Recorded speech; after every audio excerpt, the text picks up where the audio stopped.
Welcome back, everybody. This is video 7, I think, in the Java series. Hey, I did want to explain a little bit about my teaching philosophy for this video series, and then we'll get into the lesson. So what I'm planning to do is go through Java really in 3 passes. So the first pass we'll go through basically 80% of Java. We'll touch everything once in its most useful form, and this would allow you to write the vast majority of programs that you would want to write.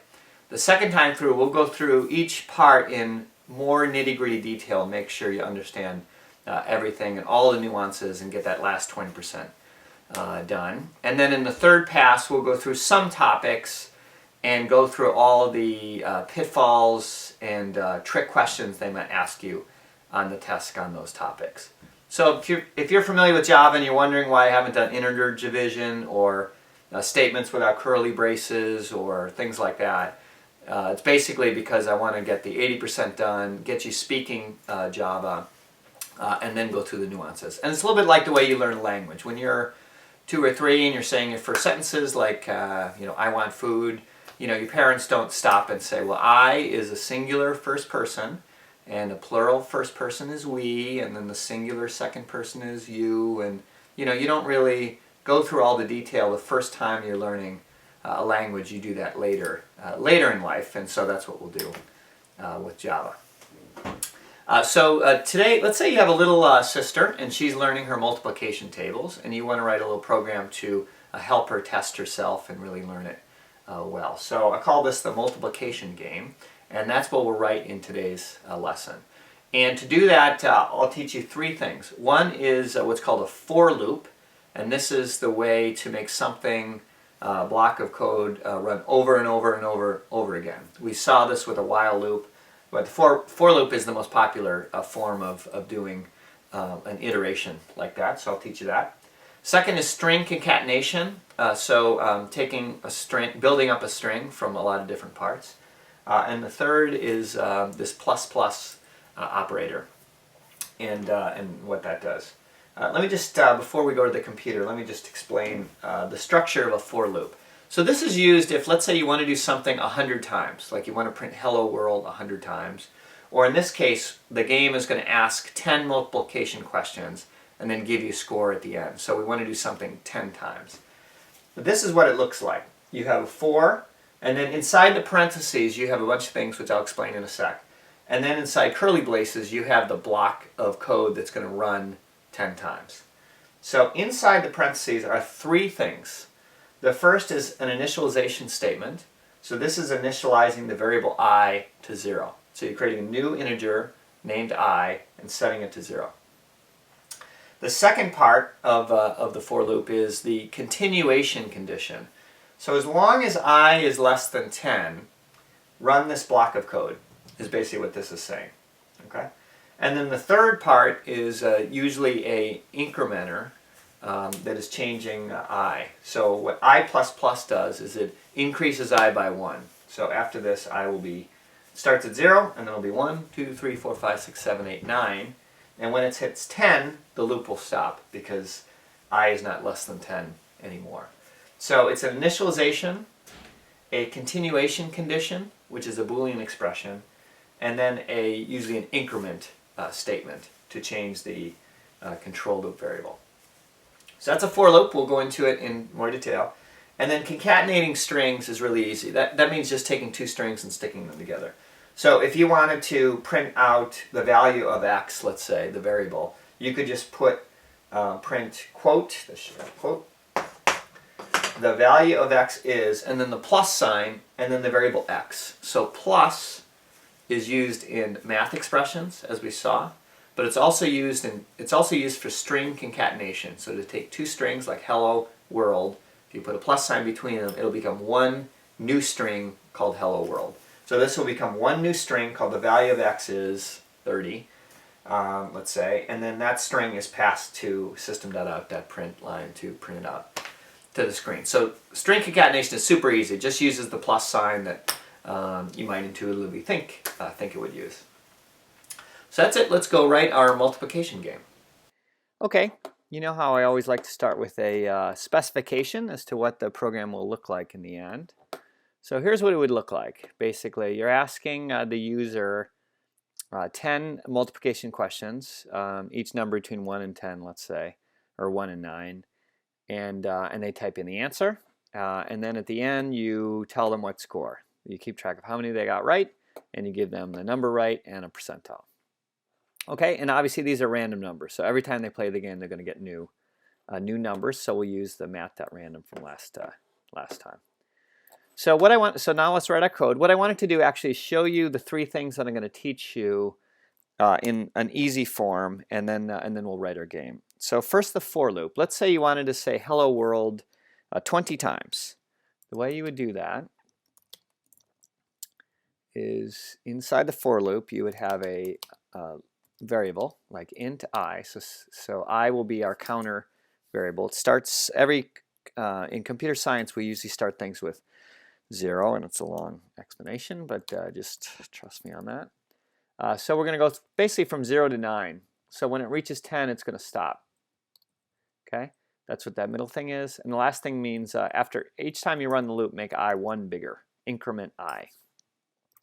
And then let's just print hello world.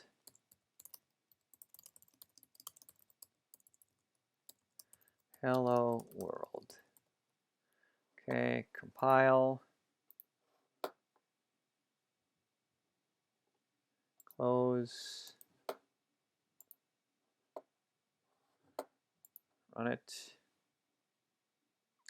Okay, that was 10 times. I thought I said 20, but 10 times hello world. So that's how you do that.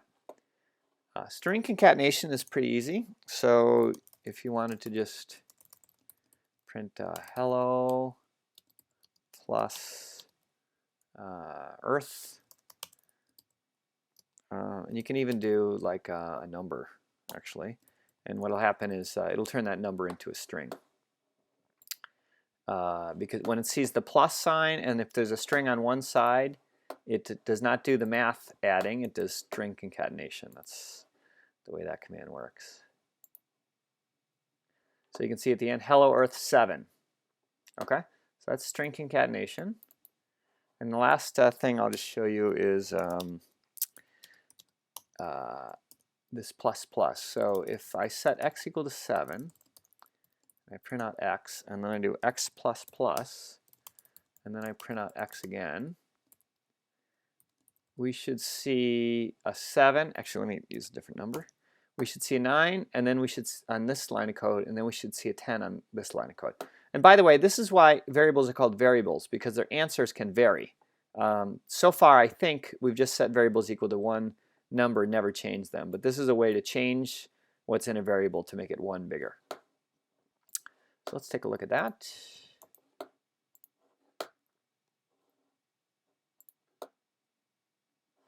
Okay, we see a 9, and then the variable, even though we printed x again, the variable is now 10. The value is now 10. So that's what plus plus does. So that's it. So now we're going to play our game. So we're going to ask the user a question. So we're going to get a scanner.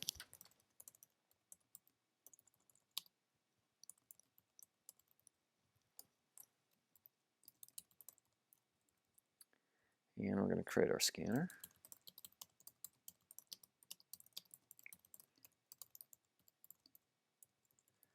Capital S.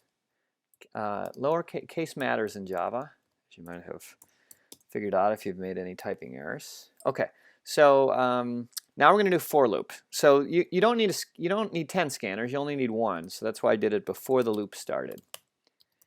Int I equals 0. I is less than 10. This will give us 10 questions. Okay, now for each question, if you recall the spec, put it right there.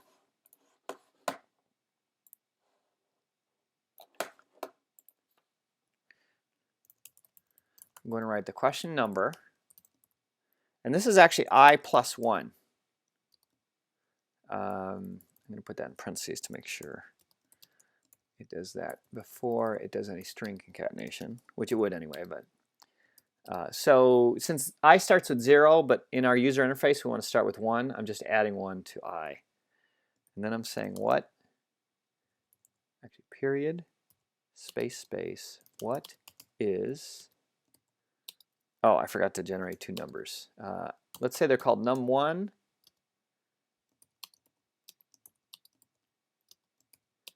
num2 question mark. Okay, and this is not print line, print. Okay, I forgot to generate two numbers, so we're going to do that right here.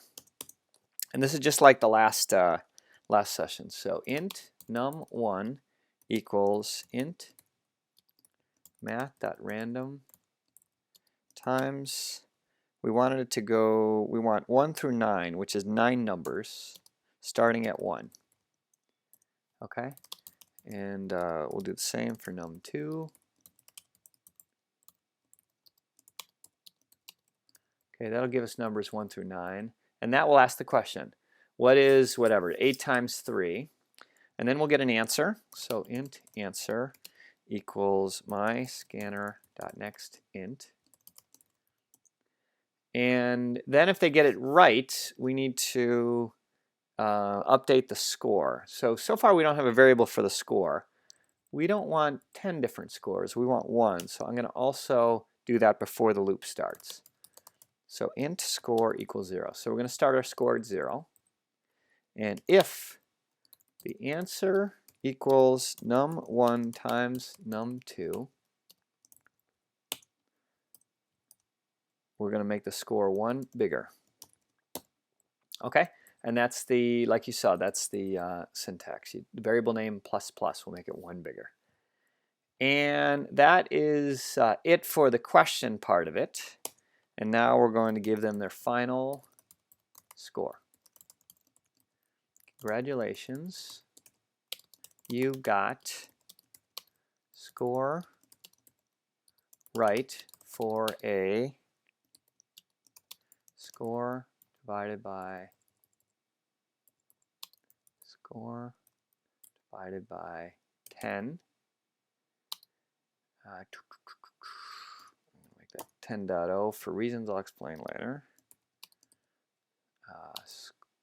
Percent score. Okay, so that you can do line breaks at certain places in Java. After an operator like a plus sign, you can do that. Okay, I think that'll work. Let's see, compile. All right, let's try it. And I'm going to get a few wrong, even though I do know my multiplication tables, but I want to see if this works. Okay, let's go. All right, what is this? 1 times 9? 9. 40. 6. 5. 41. 5. 24. 35. 54. 1. Congratulations, you got 8 right for a 0.8% score. Not bad. So I want to add a space there. That would look better. And then obviously I forgot to multiply by 100. So let's fix that. I think we should be done. So space after the number sign, and then I forgot to multiply by 100. And that should work. Let me just run it one more time. This time I'm going to get, I'll get 9 right. Okay, I'll miss the first one, and then I'll get the others right. 12, 9, 24, 24, 28, 30, 12, 14, 9 right for a 90% score. Hey, looks great. Okay, so so that's it. That was our program, and that's super useful. If you wanted to run it 100 times, or depending on what your little sister wants to do, you can change that number. Just remember to change that number too. And I think that's it. Let's go to the board, and we'll do a quick summary. Okay, hope that was fun. That's actually a very useful little program if you were using or learning your multiplication tables. So you can see how things can be useful also in computer programming. So the recap, I don't have a new way to say things, but we learned the for loop, which is an incredibly useful way to run the same block of code a set number of times. So 10 times or 100 times, or the user might type in how many times they want to run something. So the for loop has it's a little bit of a complicated structure, but it almost always looks just about the same, so you just kind of get used to it. So you initialize a variable, and you usually start with 0. You have a condition, a continuation condition, which is usually that variable is less than the number of times you want to do the loop. And then you have a adjust the variable statement, which is usually adding 1 to it, which is the plus plus operator. So, and then you have a block of code in between the curly braces, and that will just run that 10 times. Okay? And actually the variable I, as you saw, is available to you in this block of code. So if you want to use it like we did the question number, you can use I in this block of code, and I will keep changing each iteration through the loop as you saw. And then string concatenation is no big deal, basically. Java uses the plus sign for 2 things. One is numeric addition, like you know in math, and the other is string concatenation. So when it sees a string, on either side of it, actually, it'll turn the other thing into a string, and then just concatenate them together, just tie them together. And the plus plus is a super useful operator. It just takes whatever variable you have and makes it 1 bigger. No complicating, nothing more complicated than that.